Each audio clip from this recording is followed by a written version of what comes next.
दुनिया में मशहूर है। ये वो अल्लाह का महबूब बंदा है जिसका जलाल सारी दुनिया में मशहूर है। आप जिनकी नमाज जनाजा पढ़ा के जा रहे हो, ये अल्लाह का मुकर्रब बंदा है, ये अल्लाह का नेक बंदा है, ये अल्लाह का वली है। कल मेरे साबिर की तारीख लिखी जाएगी, कल मेरे साबिर की हिस्ट्री लिखी जाएगी, कल मेरे साबिर का इतिहास लिखा जाएगा और दुनिया वाले मुझसे सवाल करेंगे, ये शमसुद्दीन पानीपती, सुबह को तुम साबिर पाक के साथ में थे, दोपहर को तुम साबिर पाक के साथ में थे, शाम को तुम साबिर पाक के साथ में थे, सफर में तुम साथ रहे, हजर में तुम साथ रहे, खलबत में तुम साथ रहे, जलवत में तुम साथ रहे, हर वक्त तुम साबिर पाक के साथ में थे। जरा बताओ साबिर पाक की नमाज जनाजा किसने पढ़ाई थी?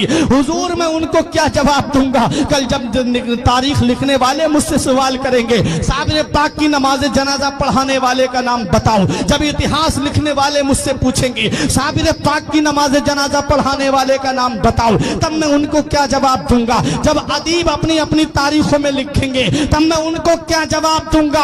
हुजूर या तो अपना नाम बता दीजिए या चेहरे से नकाब उठा दीजिए ताकि मैं चेहरा देख करके पहचान लूं। तब हम शमसुद्दीन पानीपती के सामने घुड़सवार ने जब चेहरे से नकाब उठाया तो पैरों तले की जमीन निकल गई, आंखें खुली की खुली रह गई। कहा हुजूर मैं ये क्या देख रहा हूं? हुजूर चारपाई में कौन लेटा है और मेरी निगाहों के सामने कौन खड़ा है? तब मेरे साबिर कलियरी ने जवाब दिया, ए शमसुद्दीन तुम भूल गए, तुमने मुझसे पूछा था कि फना किसे कहते हैं और बका किसे कहते हैं। अरे तुमने मुझसे पूछा था कि फना और बका किसे कहते हैं। ये जो चारपाई में तुम लेटा हुआ देख रहे हो इसे फना कहते हैं और जो साबिर तुम्हारे सामने खड़ा है इसे बका कहते हैं। पता चला कि जो चारपाई में लेटा है वो रूहानी रूह का जलवा है और जो साबिर कलियरी सामने खड़े हैं उसे रूहानियत कहते हैं, उसे रूहानियत कहते हैं। रूह अलग होती है, रूहानियत अलग होती है। जिसे रूहानियत का मकाम मिलता है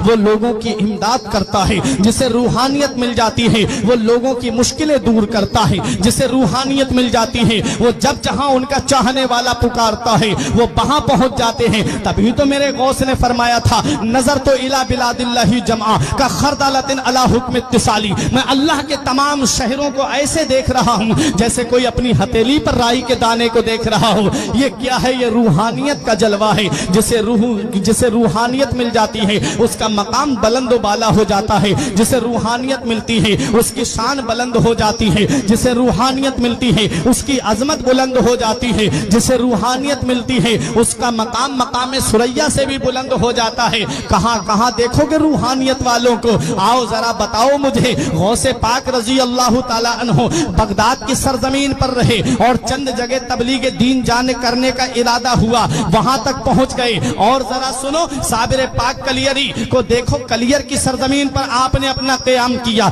निजामुद्दीन औलिया देहलवी ने दिल्ली में क़याम किया, आला हजरत ने बरेली शरीफ में क़याम किया, पीलीभीत के शाहजी मियाँ ने पीलीभीत में क़याम किया, सैयद सालार मसूद गाजी ने बहराइच में क़याम किया, हुजूर शाहमदार ने मकनपुर में क़याम किया, गरीब नवाज ने हिंदुस्तान की सरजमीन अजमेर में आकर के क़याम किया। पूरे हिंदुस्तान में तो नहीं घूमे थे ये अल्लाह के वली, गौसे आजम चंद मकामात के अलावा पूरी दुनिया में तो नहीं गए थे। साबिर पाक कलियर और उसके चंद मकामात के अलावा पूरे हिंदुस्तान में तो नहीं घूमे थे। निजामुद्दीन औलिया देहली और चंद मकामात के अलावा पूरे हिंदुस्तान का तो सफर नहीं किया था। लेकिन फिर वजह क्या है कि आज पूरी दुनिया के कोने कोने में इनका नाम है, दुनिया के हर हर गोशे में इन शख्सियतों का नाम है। कौन सा ऐसा कमाल किया? अल्लाह कुरान में फरमाता है जो अच्छे काम करता है, ईमान लाता है, अच्छे काम करता है, अल्लाह फरमाता है उसकी मोहब्बत को हम अनकरीब पूरी दुनिया में आम कर देंगे। पता चला ये अल्लाह वाले वो हैं, इन्होंने लोगों को राजी नहीं किया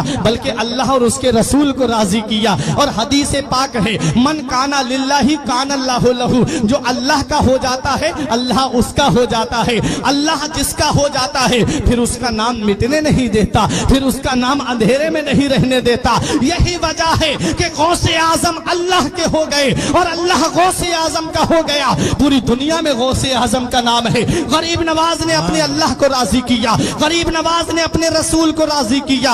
अल्लाह और उसके रसूल ने गरीब नवाज का नाम अंधेरे में नहीं रहने दिया। पूरी दुनिया में आज गरीब नवाज का नाम मौजूद है। और आगे सुनो, साबिर पाक कलियरी ने कलियर में रह करके अल्लाह की इबादत करके अपने रब को राजी कर लिया। अल्लाह ने साबिर कलियरी का नाम मिटने नहीं दिया, हर मुसलमान के दिल में साबिर कलियरी का नाम डाल दिया।